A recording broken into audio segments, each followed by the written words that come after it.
여러분 반갑습니다. 횃불 공동체 성경 공부가 다시 돌아왔습니다. 이번에는 우리가 요한복음을 공부할 예정인데요. 오늘은 요한복음을 공부하기 전에 먼저 복음서에 대한 이해를 먼저 같이 가져보는 시간을 갖도록 하겠습니다. 자, 복음서, 우리가 가스펠이라고 불리는 이 복음서는 어떤 의미인지 먼저 복음서를 좀 이해하시면 요한복음 내용들을 좀 더 잘 여러분들이 이해하실 수 있을 것 같이 보입니다. 자, 그럼 지금부터 복음서 이해를 한번 같이 해보도록 하겠습니다. 첫 번째, 복음서 하면 어떤 의미가 우리에게 있는지, 우선 이 복음이란 말이 어떤 뜻인지 먼저 살펴봐야 될 것 같고요. 그런 의미에서 복음에 대한 이해를 먼저 한번 우리가 탐구해 보도록 하겠습니다. 우선 복음이란 헬라어로 좋은 소식, good news라고 되어 있는 거죠. 그래서 이 복음이란 말은 원래 좋은 소식이다라고 되어 있습니다. 하지만 우리가 복음서라고 불리우는 성경에 등장하는 네 권의 책이 또한 우리는 복음서라고 이야기합니다. 아, 약간의 기원에 대해서 말씀드리면 예전에 복음이란 말은 우리가 얘기하는 지금 마태, 마가, 누가, 요한 아니면 기독교에서 얘기하는 좋은 소식과 관계가 없었던 그런 단어였습니다.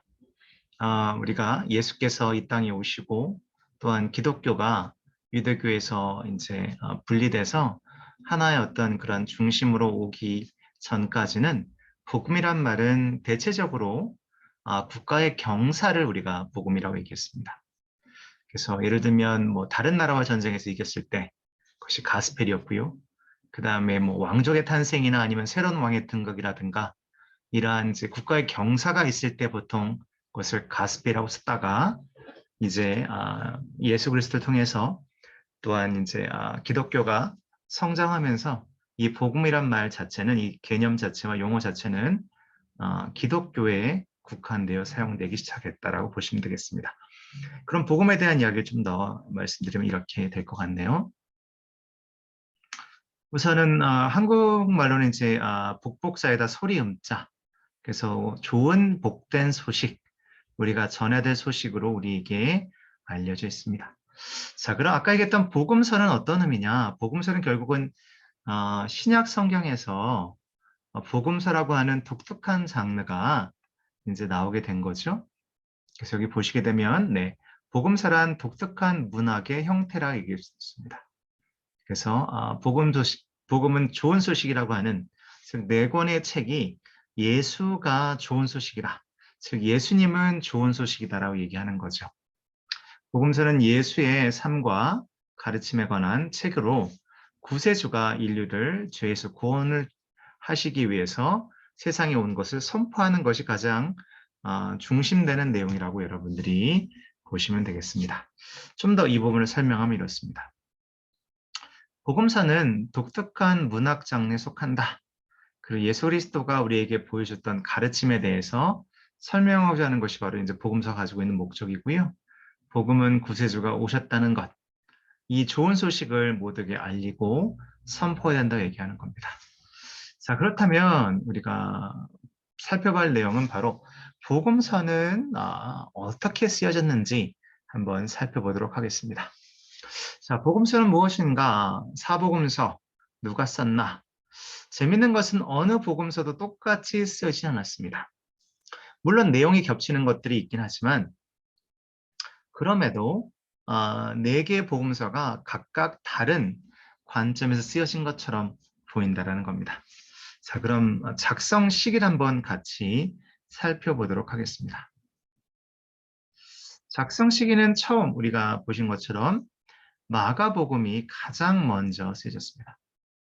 성경에는 마태복음이 먼저 나오지만 쓰여진 시기는 마가복음이 먼저입니다. 그리고 왜 마태복음이 신약 성경의 맨 처음에 나오는지는 잠시 후에 설명드리도록 하겠습니다. 두 번째는 마태복음이 쓰여졌고요. 그 다음에 마태복음 다음에 누가복음이 쓰여졌습니다. 요한복음은 거의 한참 뒤에 쓰여진 것처럼 보여집니다. 자, 그렇다고 한다면 마가, 마태, 누가, 요한 순으로 책은 쓰여졌다라고 보시면 되겠습니다. 여러분들이 한 가지 아시는 부분은 바로 마태, 마가, 누가 요 세 개의 복음서는 연도가 어느 정도 얼비슷하잖아요. 그래서 우리는 이것을 공관 복음이라고 이야기합니다. 그리고 요한복음은 따로 띄어져서 사복음서라고 이야기해야 되는데요. 이 부분을 제가 지금부터 간단하게 설명드리도록 하겠습니다. 우선 공관복음이라는 것은 마태, 마가, 누가 이 셋을 처음 등장하는 세 개의 복음서를 우리는 공관복음이라고 합니다. 자, 공관의 뜻은 시납틱이라고 영어로 되어 있고요. 시너지 효과를 내다, 시너지 하는 그 syn이 들어 있습니다. 함께고요. 옵시스는 우리가 보통 안경하면 이제 뭐 OP로 시작하잖아요. 네. 그러니까 보다의 뜻을 가지고 있습니다. 그래서 함께 보았던 것. 그러니까 그 얘기는 마가, 마태, 누가는 매우 중복되는 그 예수의 행적이 굉장히 많이 있다라는 겁니다. 자, 이렇게 불려지는 이유는 세 복음서의 내용이 저자들의 상호 의존으로 거의 서로 일치하고 있을 뿐만 아니라, 그러니까 지금 내용이 일치할 뿐만 아니라 서로 대조해 볼 수 있는 장점을 가지고 있다. 다른 관점으로 쓰여진 것이기 때문에 같은 사건이라고 해도 보기에 따라서 달라진다는 거죠.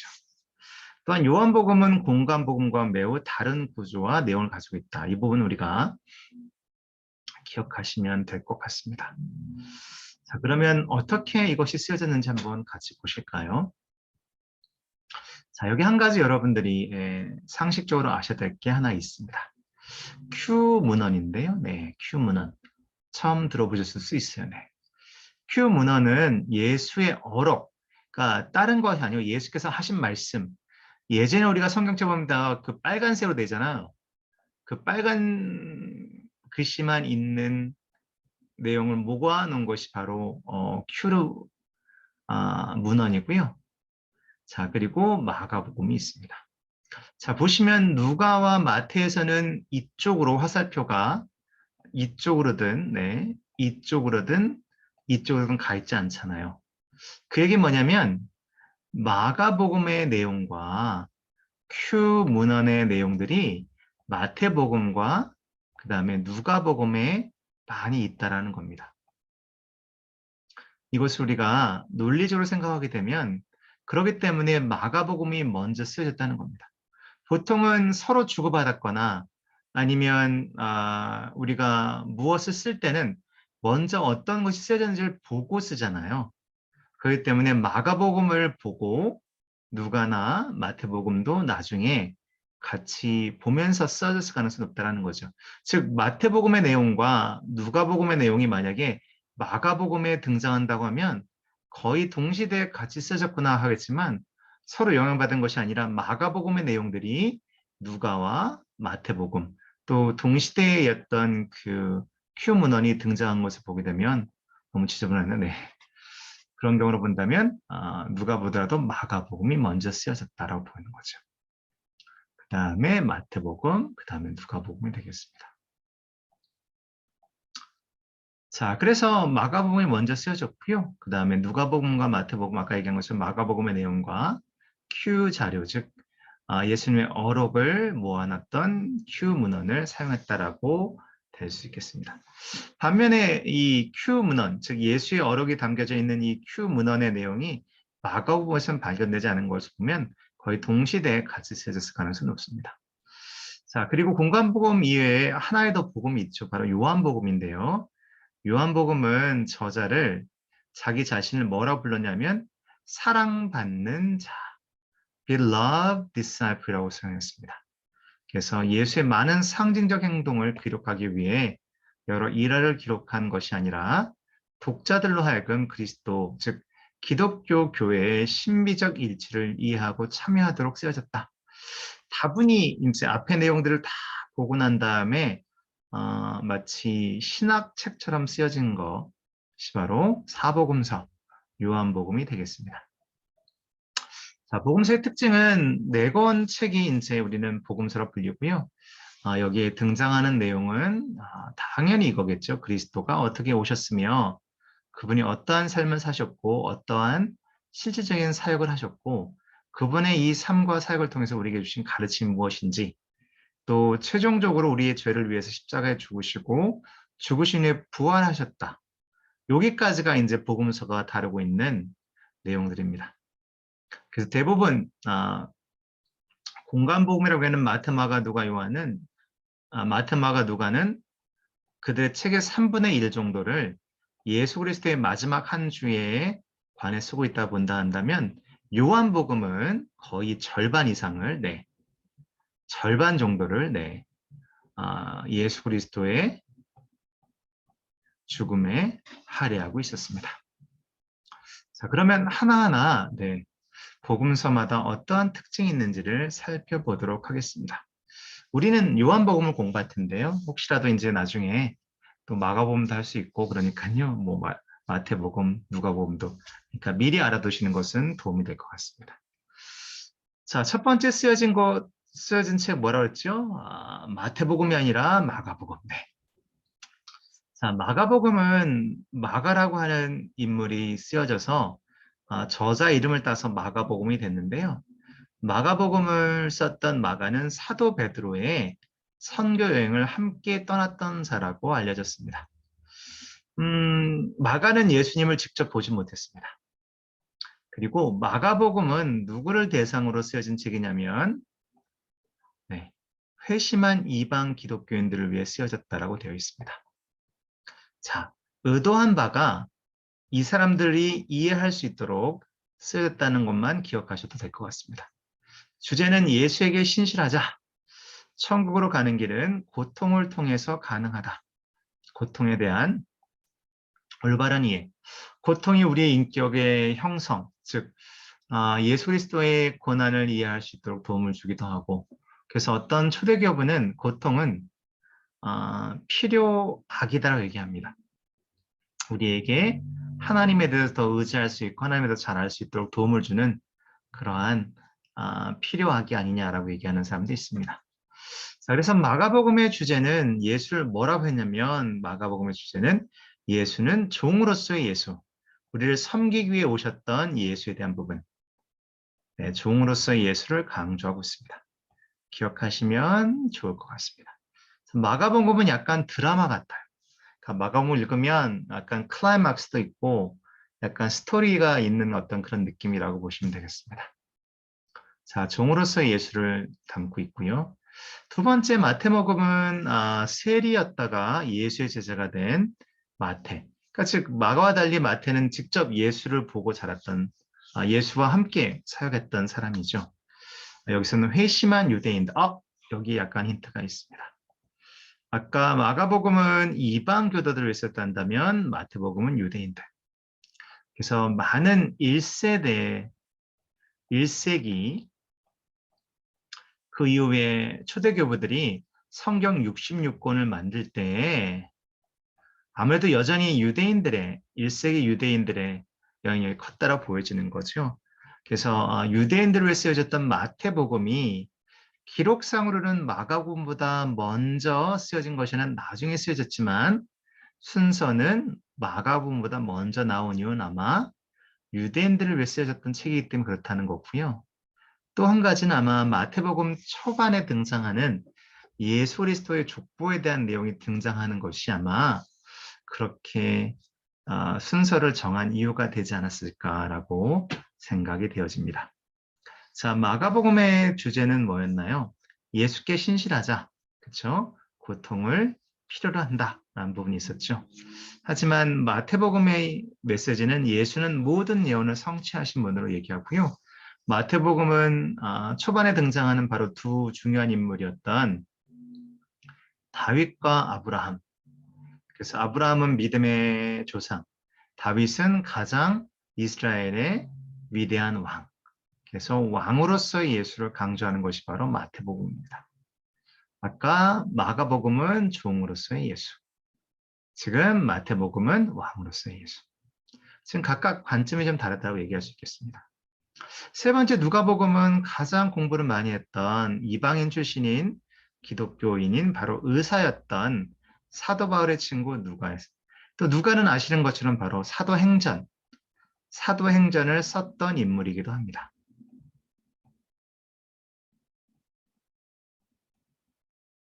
그래서 이 누가가 썼던 이 책은 아무래도 배운 사람이 썼다 보니까 네, 글 자체가 매우 훌륭한 것처럼 보여집니다. 뛰어난 저술가로 명쾌한 논지를 구사했다라고 평가를 받고 있죠. 재밌는 것은 누가복음은 비유대인인 기독교인들을 위해 쓰여졌고요. 특별히 소외계층. 자, 누가복음에 보면 굉장히 많은 여인들 또 힘든 사람들 이야기가 많이 등장하게 됩니다. 그래서 예수는 누구든지 구원하신다. 그래서 누가복음의 주제는 바로 인자로서 인성이 강조된 예수를 묘사하고 있습니다. 하나 예를 들게 되면 이런 거죠. 누가복음은 선상수는 어떤 가난한 자는 복이 있나니 여기서 마태복음은 이렇게 나오죠. 심령이 가난한 자는 복이 있나니 하지만 누가복음은 그렇게 얘기하죠. 가난한 자는 복이 있나니 얘기합니다. 그러니까 심령이란 말이 빠졌죠. 마태가 그렇게 썼던 것은 마태의 많은 독자들은 유대인들이었죠. 유대인들 중에는 부자도 있었습니다. 그러다 보니까 가난한 자는 복이 있다 얘기할 때 이 부분이 그들에게는 어떻게 비칠지 염려가 됐던 거죠.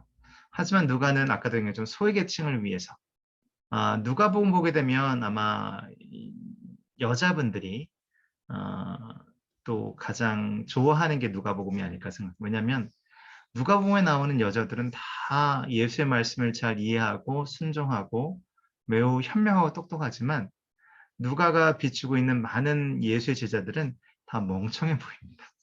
그런 의미다라고 보시면 될 것 같고요. 인자로서 예수를 강조하고 있습니다. 자, 마지막으로 요한복음은 예수님의 제자, 자기를 사랑받는 제자라고 얘기했는데요. 최후의 만찬 보시면 예수 옆에 있고 이제 얼굴에 수염이 하나도 없는 인물, 바로 이 인물이 바로 요한입니다. 그래서 혹자는 요한이 여자가 아니냐라고 얘기하는데 그 근거는 희박해 보이고요. 네. 자, 회당에서 쫓겨난 유대인 출신 기독교인들을 위해 쓴 책이라 되어 있고요. 신학 서적, 조직 신학 책처럼 쓰여졌습니다. 메시지는 예수는 하나님이며 성부를 계시하신다. 그래서 마태복음은 왕으로서의 예수, 마가복음은 종으로서의 예수, 누가복음은 인성을 강조했던 인자로서의 예수. 하지만 요한복음은 하나님의 아들 신성을 강조한 예수를 이야기합니다. 자, 그래서 우리는 이 요한복음에 대해서 공부할 예정입니다. 좀 더 그 당시의 배경을 좀 더 보도록 하겠습니다. 예수님 당시에는 이미 로마가 이스라엘을 점령하고 있었죠. 마치 우리가 일제에 의해서 강제적으로 30년 동안 탄압받았던 것과 비슷한 환경이라 보시면 되겠습니다. 헤롯 왕 우리가 아시는 것처럼 유대인들에게는 이제 왕이 있었습니다. 하지만 이 왕은 그냥 유대인들의 그 감정을 거슬리지 않게 하기 위해서 한마디로 허수아비 왕을 세우는 거고요. 또한 로마는 로마 총독을 파견해서 그 지역을 다스리겠습니다. 여러분 잘 아시는 인물 하면 빌라도가 있겠죠. 로마는 세금만을 요구했고요. 그들은 시민 종교를 개정하는 것을 강요하지 않았습니다. 마치 그들이 종교의 자유를 준 것처럼 보이지만 실제로 그것은 아니었고요. 시민 종교를 개정하는 경우에 로마 시민이 될 수 있는 자격을 줘야 되기 때문에 이러한 노예 신분에 있는 이들에게 또 자기네들이 지배하고 있는 이 계층에게 로마의 시민권을 준다는 것은 바람직하지 않다라고 했던 아마 생각 때문에 종교는 니네 맘대로 해 라고 했던 것 같아요. 세금만 바쳐라고 했던 것 같습니다. 또한 그 당시 유대인들은 메시아가 그들을 구원할 것을 믿었습니다. 이 위기의 시대에 지금 로마의 속국으로 있을 때 분명히 하나님께서 자기들의 조상에게 약속하셨던 메시아가 오실 것이라고 얘기했죠. 그래서 메시아란 말 우리가 이제 곧 예수의 탄생을 기뻐하는 성탄이 오게 되는데요. 메시아란 말의 히브리어는 기름 부은 자, 구원자라는 뜻을 가지고 있습니다. 우선은 메시아가 되기 위해서는 다윗 왕의 자손, 뭐랄까요? 예수님 어느 지파였나요? 네. 유다 지파였죠. 네. 다윗도 유다 지파였습니다. 그리고 속국의 굴레에서 해방시켜줄 해방자로서의 메시아를 꿈꾸고 있었지만 하나님은 그보다 훨씬 더 큰 계획으로 예수 그리스도 이 땅에 보내셨습니다. 자, 예수님 시대의 대표 유대인들 종파, 요것까지만 우리가 오늘 공부할 텐데 우선은 제사장이 있었고요. 그 다음에 회당에서 제사를 담당하고 제사장 위에 대제사장이 있었는데 대부분의 이 제사장들과 대제사장들은 정치적인 인물이었다고 보시면 됩니다. 정치와 종교가 분리되지 않고 하나로 합쳐져 있었기 때문에 내가 종교 지도자라는 얘기는 그 당시에 내가 또한 정치 지도자라고 얘기할 수 있겠습니다. 여러분이 가장 많이 들으셨던 유대인 종파는 이 종파일 겁니다. 바리새인. 바리새인처럼 되지 말라는 얘기 많이 드셨죠? 네, 그래서 숫자적으로 가장 큰 종파고요. 이들은 내려오는 그 구전, 입에서 입으로 내려오는 것도 믿었고 또한 쓰여진 율법책도 믿었습니다. 그러니까 모든 율법이 일상생활을 주도하는 율법주의자들처럼 보이고요. 그 다음에 두 번째 소개될 바로 사도계인과 경쟁적 관계에 있었습니다. 그들은 부활도 믿었고 천사도 믿었고 또한 영도 믿었습니다. 두 번째 종파는 사두개인입니다. 사두개인은 엘리트 집단이었고요. 통치를 주관하는 종파였습니다. 이들은 조금 배웠다는 티를 내기 위해서 그런지 몰라도 사후세계와 부활을 믿지 않았고요. 그 다음에 구전은 거부하고 오직 쓰여진 율법만 인정했습니다. 이게 아무래도 가장 두드러지게 바리새인과 차이점이 되겠네요.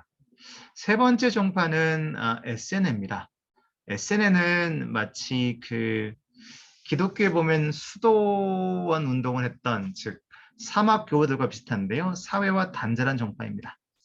즉 사회 공동체는 문화는 순수하지 못하고 우리는 그러한 사회에서 벗어나는 생각했던 거죠. 곧 메시아가 올 것이라 믿었고 두 명의 메시아가 온다라고 그는 믿었습니다. 그래서 그들은 산으로 들어가서 아예 세상과 단절하고 살아가는 그러한 종파였고요.